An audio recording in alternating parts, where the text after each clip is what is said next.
How to fix unable to redeem Epic Games Discord intro. Hello everyone, welcome to this channel. I'm Emily and I'm here to help you out today. So without any delay, let's get started. So first of all, launch the Play Store application on a device and search for Discord. Make sure that you have the latest version of the application.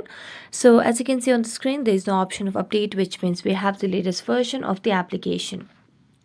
So we're going to go back to the home screen and then make a long press on Discord application.